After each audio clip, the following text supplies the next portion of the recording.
So I recently went to Salem, Massachusetts, aka the Witch City, and it is like Halloween town all year around there. And the reason why I went to Salem is because I am planning on writing a horror book pretty soon, and I wanted some inspiration just being around that energy because there's so much going on there.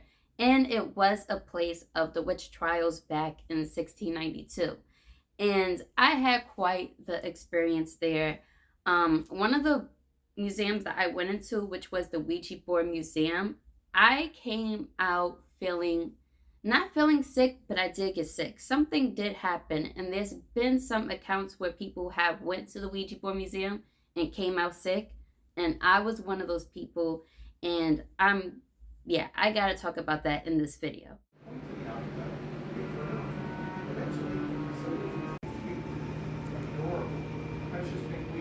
Okay. Last time you played Monopoly, did the board get tipped upside down? Was there some arguing going on? So I definitely had felt something here. My mouth, my nose felt very tingly. And I feel it in my eyes. Like, it's crazy. So starting off with the Ouija board museum, I'm still a little bit sick. I don't know if I look drowsy in the face here, but I'm still getting over my sickness. And it was so wild. So I went to Salem with my boyfriend, and we had stopped at the Salem Ouija board museum.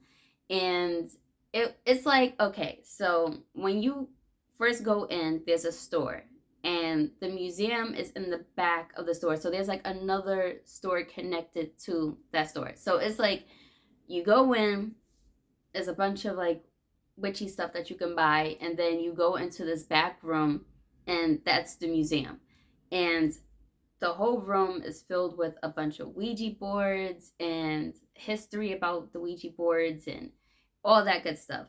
And the owner was there. His name, I believe his name was John, and he gave me and my boyfriend like a whole the back the backstory of not every Ouija board that he had, but like the most important ones. And he was telling us the history of the Ouija boards, and certain Ouija boards that were haunted. And some clips that I put up on my I believe I put it on one of my shorts. There are 4 Ouija boards in that museum that was sent to him. So people who owned Ouija boards and didn't want them anymore because of whatever happened, they donated the Ouija boards to his museum. And there are 4 there that is supposedly haunted. There's one Ouija board that was sent to him with a caution sign on it, and there's another Ouija board that was the theme was of the show Stranger Things. Some previous owner had a bad experience with that board, and there was another board right next to it that the previous owner had like a bad experience with that board. And the guy was saying sometimes when people are near those boards, they start to feel something. Now, when I walked into that back room, automatically, like the room just felt heavy. And my boyfriend, he didn't feel anything, but I did. And I'm gonna get to that because I feel like there's certain people that are more open to things, and therefore they just feel more. With me, I didn't walk into the room feeling all superstitious or anything. It's not like I was manifesting that in my head. I just wanted to check out the museum. So I went in there with the same energy that my boyfriend had, but like 5 seconds in, it started feeling a little bit heavy. And I started feeling like a spicy burning sensation like around like the left part of my lip. And then my nose started feeling like a little bit spicy. And then I felt like some type of energy just like near my eyes and then just going down my nose. It was really, really, really strange. And on top of that, the guy, John, he was saying that the right next to the museum, is the oldest witch store in Salem.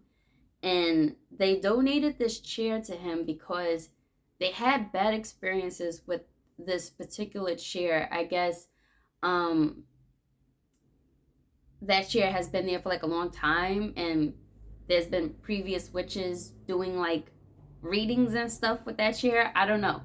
But the new witches that are there, they did not have a good experience with this chair, so they donated it to John's museum. And some people had bad experiences sitting down in that seat. They feel like they shouldn't be sitting there. I mean, I sat in this chair, I didn't feel anything. um so there's that, there's the Ouija board, and then there's this chair that everybody has like a bad vibe with.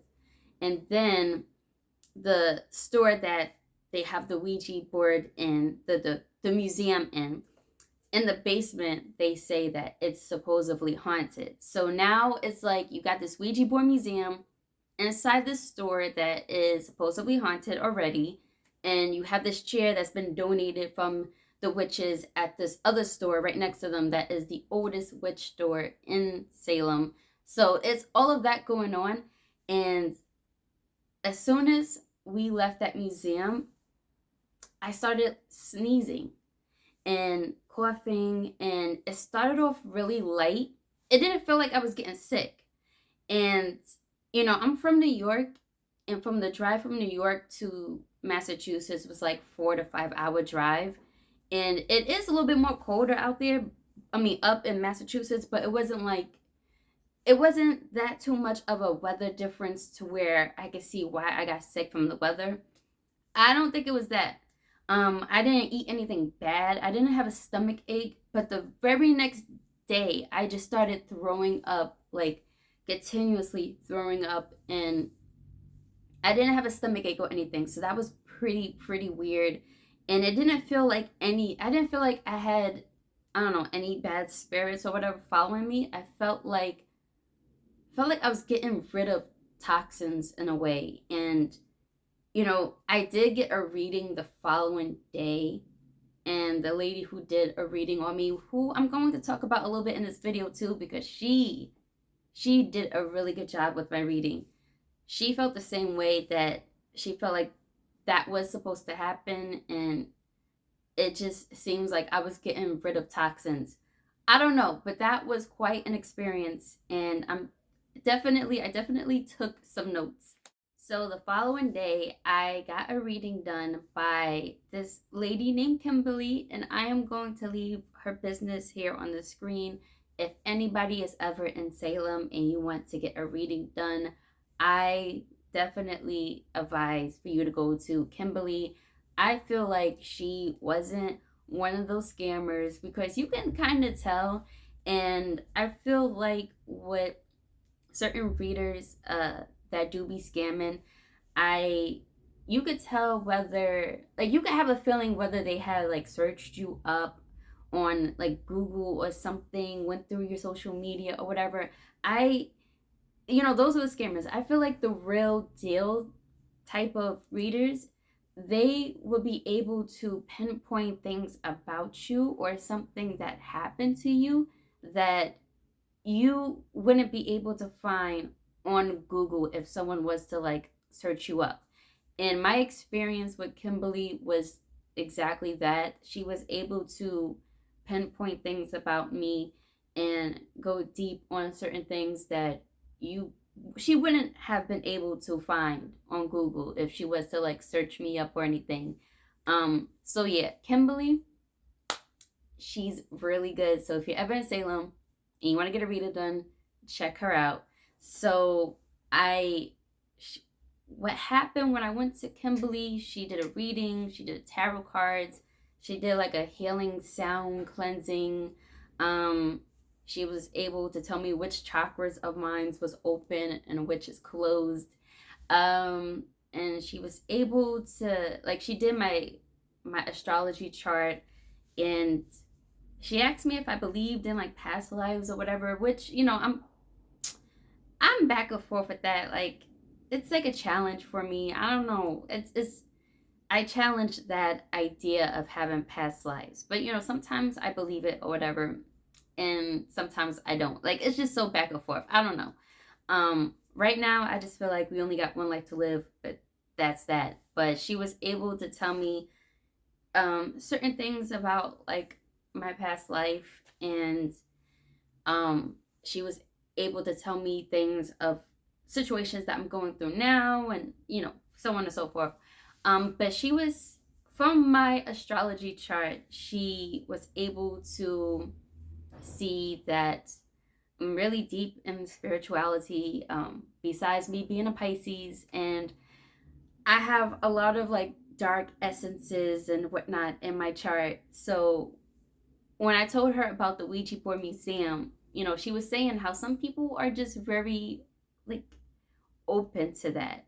Um, everybody has that ability to do it, but some people just naturally just have that gift of being connected to the other side.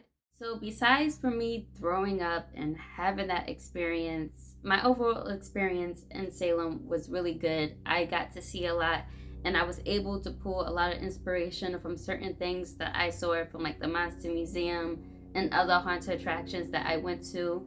The only thing that I didn't get to do, which I was really looking forward to, was this full moon ritual that this vampire cult was going to host, but they had to cancel it. So out in Salem, and places are like if you was to go to New Orleans or something, certain places in New York and New Jersey, they have these vampire cults. And the reason why I wanted to go and experience this is because in the book that I've got out so far, I have some vampire characters in that book. And for me to really, when it comes to being like a writer, depending on what you're writing, so I write a lot of dark stuff. So when it comes to me writing these characters, like vampire characters, monsters, and so on and so forth, talking about demons and whatnot, I like to be around others who are really about that life and experience their culture, because you could get so your writing can upgrade like 100 when you go to those type of events and cultures and really feel the vibe, versus when you're just doing certain research. It's like you have the politically correct versus an experience. And I feel like as a writer, or if you are writing, um depending on what you're writing, I think it's a good idea to travel to certain places or whatever it is that you are writing about, because you would get like a real good feel of what you're trying to put into your story. But I definitely got me some fangs from this store called Vamp Fangs, and I'm definitely going to be wearing this besides on Halloween, whenever I want to tap into that energy. Listen, I like to have fun when I'm writing and like really getting into that state of mind when I'm writing about certain things. So that's what I like to do. So I'm definitely going to be wearing this from time to time. Whatever. Don't judge me. Only got one life to live, and I'm going to live mine. Okay? Okay. But that's all I have for this video, and maybe like an up and coming video I'll talk about astrology a bit, because when it came to learning about my astrology chart and everything that Kimberly was able to pinpoint was pretty amazing to me. And it's so funny because she described my soul as like a spooky haunted house with like a fiery light inside that no one knows about but myself. And you know when she said that, I was just like, ma'am, like that really spoke to me, and I thought that was pretty amazing. So maybe in the next video, I'll talk a little bit about astrology. I don't know, but yeah, I'll see.